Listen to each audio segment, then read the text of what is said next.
All right, welcome back as we continue the reviews here on enemyzero Studios of the North American releases of all the Sega Saturn games.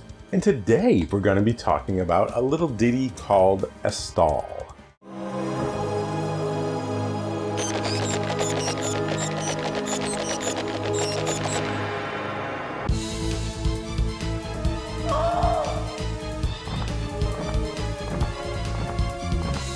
Astal is a side-scrolling 2D platformer released on the Sega Saturn in 1995 in Japan first, obviously, and then North America later that same year. It was pretty unique at the time because it has huge sprites on the screen. It's got huge, colorful, hand-drawn sprites that were pretty darn impressive at the time, especially when a lot of the gaming world was actively moving on to 3D graphics, including the Sega Saturn's main rival, the Sony PlayStation. But we all know the 2D powerhouse that is the Sega Saturn, and Astal was one of the first games that they used to try to showcase that power. It is developed and published by Sega themselves, believe it or not, which is kind of weird because it's not really mentioned in sort of Sega's history very much, and I know it wasn't super successful, but I mean it is owned by Sega. Like Rystar on the Genesis is an amazing game, right? And this is... But Rystar gets brought up a lot, you know what I mean? And it's definitely a better game than this, but spoiler alert. But it's the same type of character, I guess, but it never comes up, ever. And when it originally came out, Sega really didn't have a lot of faith in the title to be a hit, I don't think. It had a pretty small print run in North America, and it was very minimally localized. When they brought it over to North America, they cut the fully voiced original theme song, the entire Japanese voice cast, and sort of replaced it with, from what I understand, one person. One person did all the voices in the game. I'm going to find Lita, or die trying. The guy who kidnapped her must have hidden her somewhere. I'll find him and beat the snot out of him.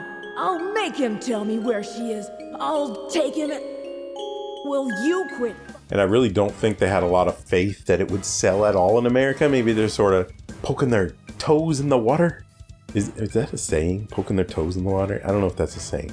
But they were sort of just testing out the waters. You see, that does make sense. They're testing the waters by poking their toes in it, see how warm it is.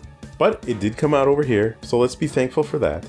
And it's a pretty basic 2D, platformer, side-scrolling platformer. It does actually have a two-player semi-cooperative mode in it, which is pretty cool. So it's two-player in a sense, where one player controls Astal himself, and the second player can loosely control Astal's bird friend. Let's just say that. Which can grab items or attack enemies once you have, a meter built up. But I mean, if you don't have the second player, obviously there is a button. It's only a 3-button game. 3 buttons and that's it.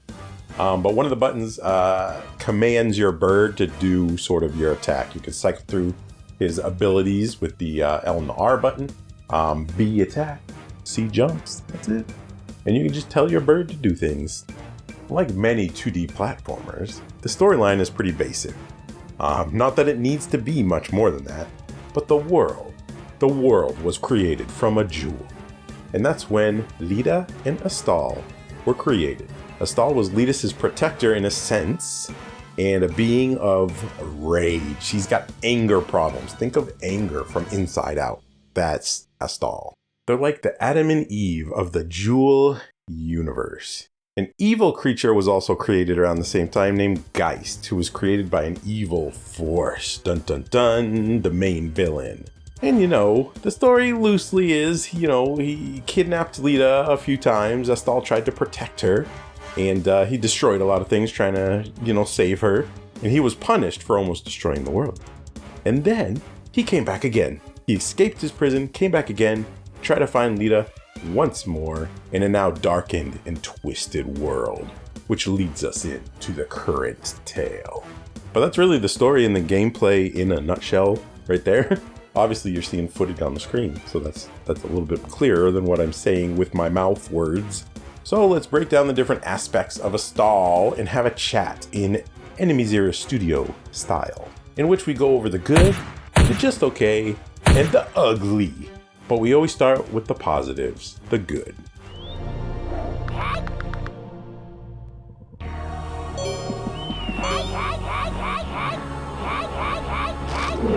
So the graphics overall are obviously very colorful, with huge, massive sprites on screen, which I think is why it gets so much praise for what it was back in the day.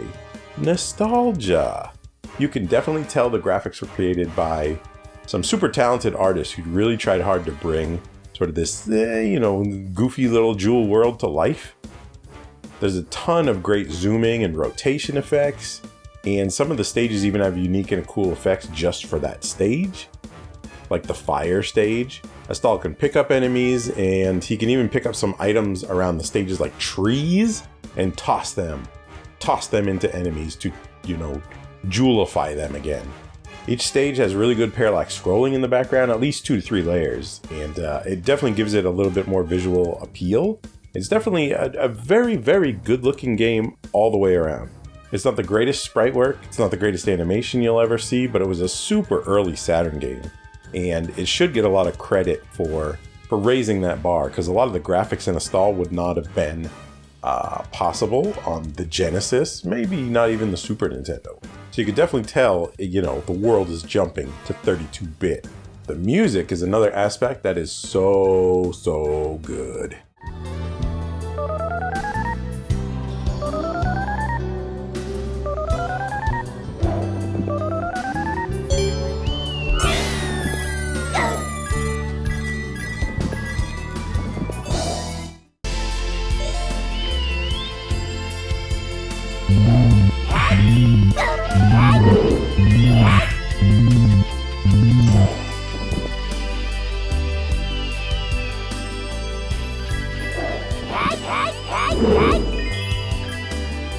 Each stage has a unique track, and it's almost an ambient sort of synth-based soundtrack, which actually really works with the visuals of the game.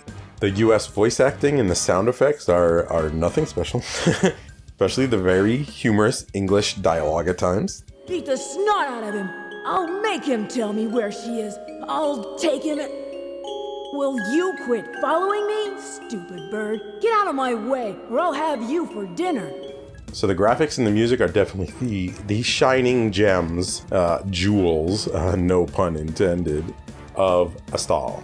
And not just the okay stuff about Astal, the stuff that's just, right down the middle, is that Astal is pretty short. It's only got a handful of levels.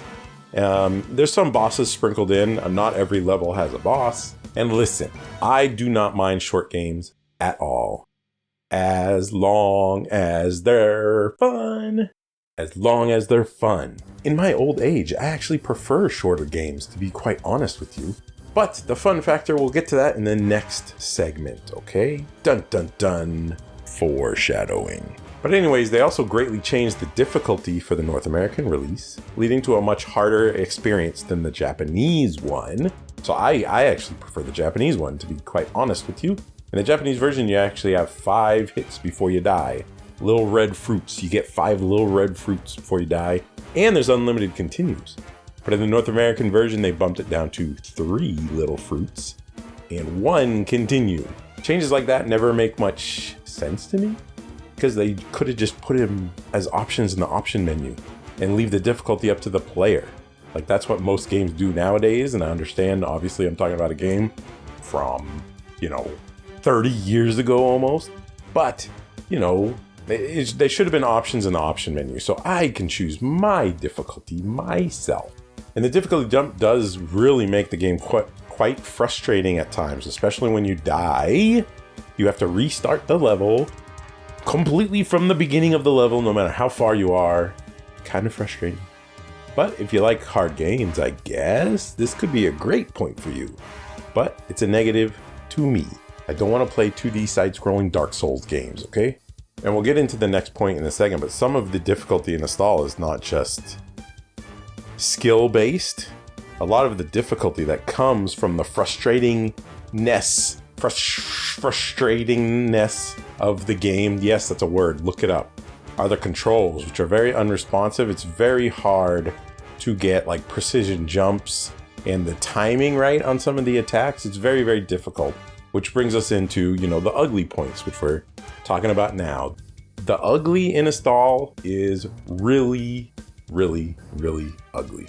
Where it suffers the most is the pacing, as the level movements, just that, you know, Astal's movements in the levels are super slow.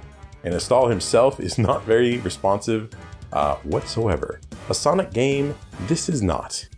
Astal's movements are very sluggish, unresponsive, and combine that with the fact that the gameplay is so basic, honestly, it really makes the whole experience very mediocre, even with the great graphics. You literally only have a couple different ways to attack enemies. You can grab them, you can fist smash them if you're in the air, or your little birdie bud can help when you need it. But it doesn't change up the formula as the game goes. I mean, there's some minor changes as it goes, but that's about it.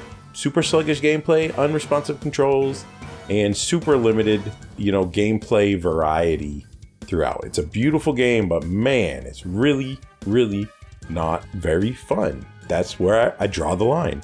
Games don't need to look like the greatest games in the world graphic-wise if they make up for in fun factor. The other way around doesn't quite work with me. The game can't be the most beautiful, absolutely gorgeous game I've ever seen in my life and just completely unfun to play. That's modern Squaresoft's formula. Make a game that looks stunning, but plays like a dog turd. And Astal very, very much suffers from that syndrome. Style over substance. And then, of course, the ugliness of the ugly with Astal is the US Sega Saturn box art. Emotional damage! I mean, it's not Guardian Heroes bad. It's not Mega Man 1 bad. But it's bad. Sega of America had a real knack at the time for destroying lovely artwork when they brought games over to the US, and Astal was no exception at all. So even if you have this game on your shelf, be sure to cover the case up, or you're gonna scare your first date that you ever bring over and try to show her your cool Sega Saturn collection. Maybe even scare your kids, you know? You don't want to do that to them. Give them nightmares. Looking at this cover will give little kids nightmares. Hide it. I actually included Astal on my overrated Sega Saturn's game list because I don't quite understand how much praise it gets for its flaws. To hear some people talk about it, it seems like it's like the best game ever. Like, I've heard people describe this game like it's like a holy experience. But we're all different, right? I think Astal is very mediocre due to the gameplay. It's got pretty darn basic level design, gameplay controls. I mean, the good graphics can't make for all of the shortcomings in the game, can it? It doesn't look that good, does it? Well, you be the judge if you haven't played it. To me, I don't think the great graphics make up for the lack of engaging gameplay. Personally. If you can play it cheaply, it's a good distraction for, 20-30 minutes just to see what it's like, see that bookmark in time for the early Sega Saturn lifespan, short lifespan. But it really has no staying power longer than that. It does nothing new, nothing special with the genre. It's honestly quite boring to play. I wish the gameplay was dealt with the same love and care as the graphics. This game could have been super special if the gameplay matched the fidelity and the love and the care of the graphic team. So modern audiences, I don't know if Astal has a modern audience. I think if people play it, they'll play it for 5 minutes and then never put it in again. It is pretty to look at, but doesn't quite live up to the hype.